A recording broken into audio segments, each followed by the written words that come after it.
Korban tabrak lari di Cakung, Jakarta Timur, saudara, akan dimakamkan hari ini. Jenazah disemayamkan di rumah duka.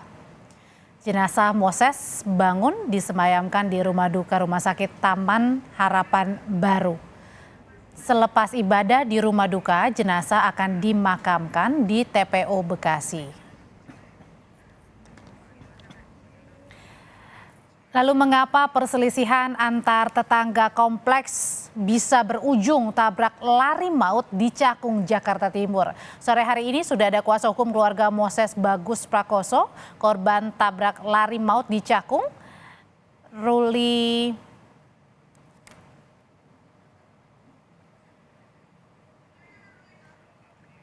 dengan Bang Ruli dan juga psikolog forensik Reza Indragiri.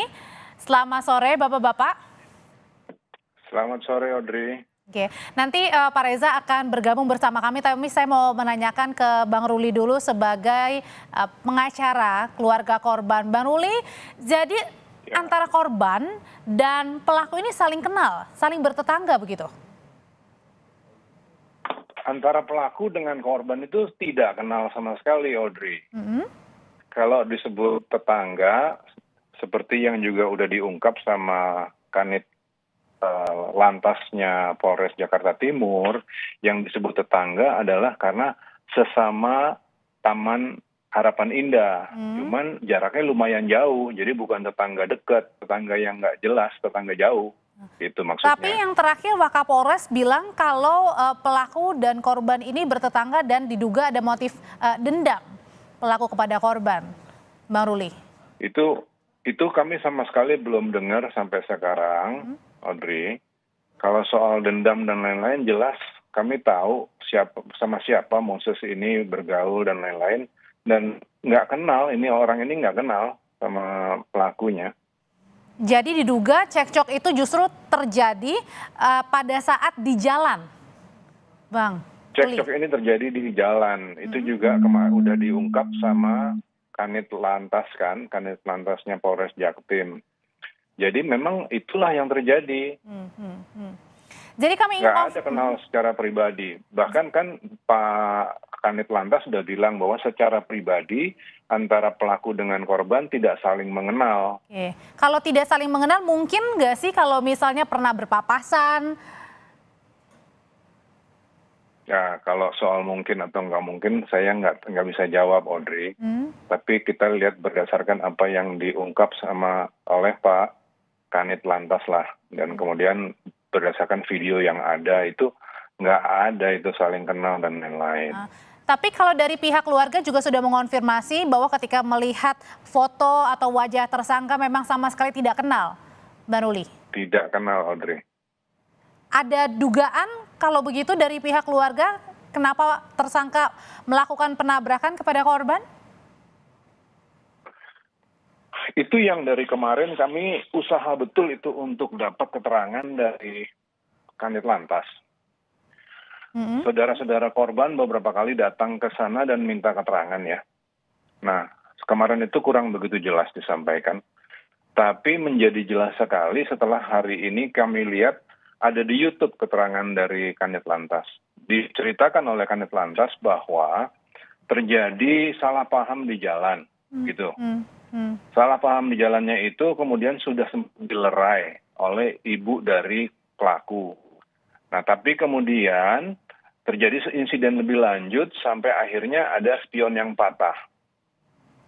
Nah, setelah ada spion patah itu kemudian terjadi kejar-kejaran. Dan kita lihat di dalam video, kejar-kejarannya itu sampai ke bahu jalan kan. Sampai dari bahu jalan terus belok ke kanan, masuk ke jalan masuk menuju tol. Nah, disitulah kemudian kita juga lihat dalam video bahwa motornya korban itu disundul dari belakang oleh pelaku, kemudian dilindas. Ada unsur kesengajaan di situ ya. Kalau gitu sekarang saya ke Pak Reza dulu yang sudah bergabung. Pak Reza, kalau Pak Reza melihatnya betulkah hanya cekcok di jalan, tidak saling terima, makanya pelaku ini, tersangka ini menabrakan dengan sengaja korban hingga akhirnya menyebabkan meninggal dunia? Ini memang perilaku yang bisa kita saksikan ekstrim. Tetapi sesungguhnya kalau kita terjemahkan ke dalam khazanah psikologi forensik, kita akan mengenal istilah road rage. yang saya terjemahkan secara bebas sebagai amarah di balik kemudi atau amarah di jalan raya. Nah, berbicara tentang road rage atau amarah di jalan raya, ternyata kita bisa melihat peristiwa ini sebagai sebuah spektrum. Bisa kita ingat bagaimana misalnya ada pengemudi kendaraan umum, terutama dulu ya, yang menggeber gas sejadi-jadinya sebagai ekspresi kejengkelan atau amarah dia. Ada juga pengemudi yang memilih untuk menekan klakson sekeras-kerasnya, sesering-seringnya. Ada juga kemudian pengemudi yang mengepalkan tangannya ditunjukkan kepada tanda petik lawan tandingnya. Itu adalah contoh-contoh bagaimana orang kemudian mengekspresikan amarah di jalan raya, memanfaatkan apapun yang bisa dia dapatkan pada saat itu. Pedal gas, tombol klakson, kepalan tangan atau sejenisnya. Nah, barangkali peristiwa yang sedang kita perbincangkan ini pun bisa dipotret sebagai sebuah peristiwa road rage alias amarah di balik kemudi.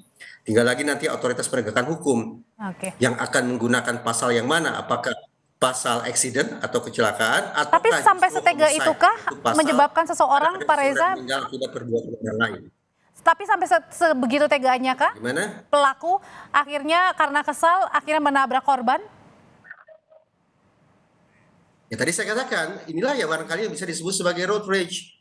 Bagaimana seseorang kemudian mengekspresikan amarahnya, kejengkelannya, kekesalannya, sakit hatinya, atau perasaan-perasaan negatif lain di jalan raya. Kepada siapa? Ya barangkali kepada pihak manapun itu yang dianggap sudah memprovokasi dia.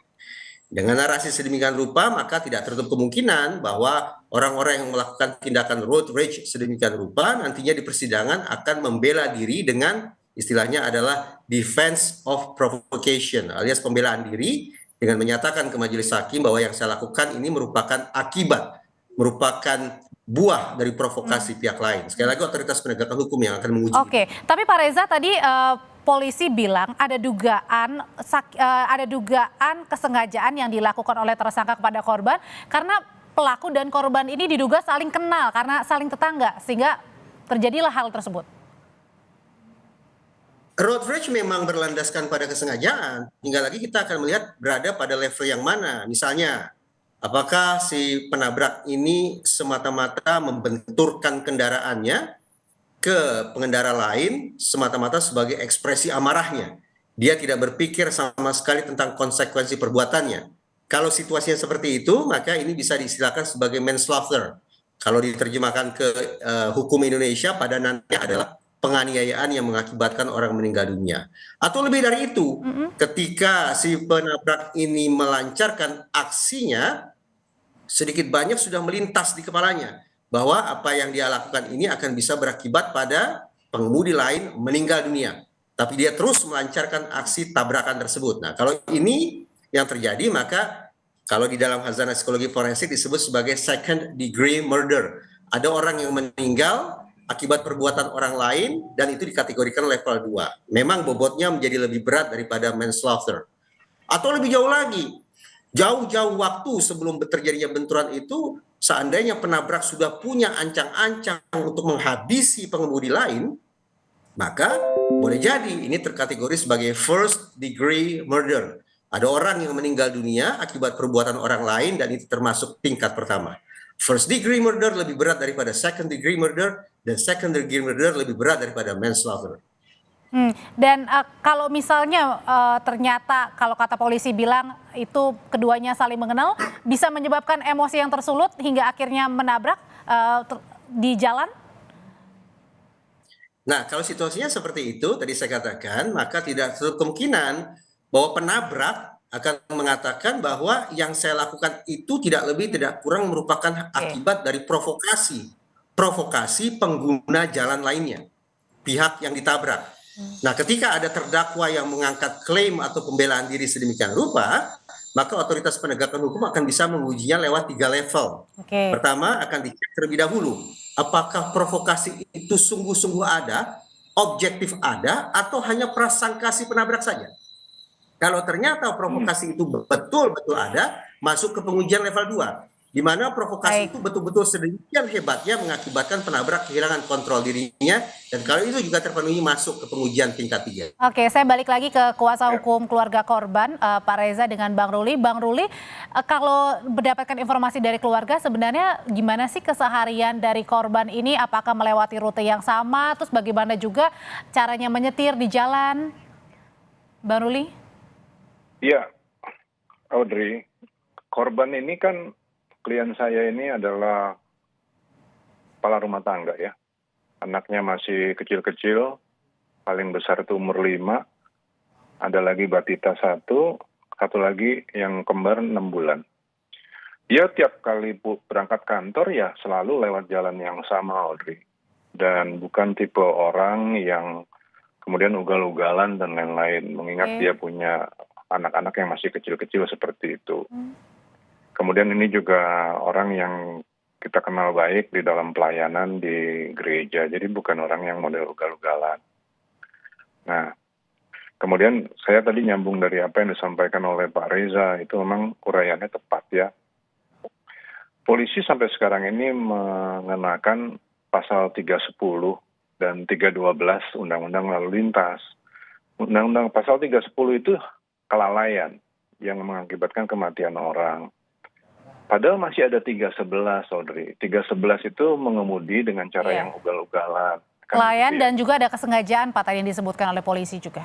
Nah, kalau ada kesengajaan seperti itu dan memang diakui ternyata misalnya ada road rage yang diakibatkan karena perselisihan di jalan dan lain-lain, ini kan bukan cuma sekedar Undang-Undang Lalu Lintas 310, 311, tapi ini kan juga mungkin udah bisa dikenakan pasal-pasal KUHP. Nah, kemarin kami berusaha untuk menghadap kepada Reskrim di Polres Jaktim. Tapi ini pun ada keengganan kelihatannya dari Polres Jaktim untuk proses lewat KUHP. Baik. Mereka kemarin bilang keberatan, mereka bilang nanti dulu gitu. Kami nggak ngerti kenapa kok kayaknya rumit sekali gitu. Jelas-jelas Oke. kok memang ada suatu Oke. kesengajaan. Oke, kalau gitu Pak Reza bagaimana caranya membedakan unsur kesengajaan atau mungkin justru ada unsur perencanaan di situ, pembunuhan perencanaan. Bagaimana caranya bisa membedakan?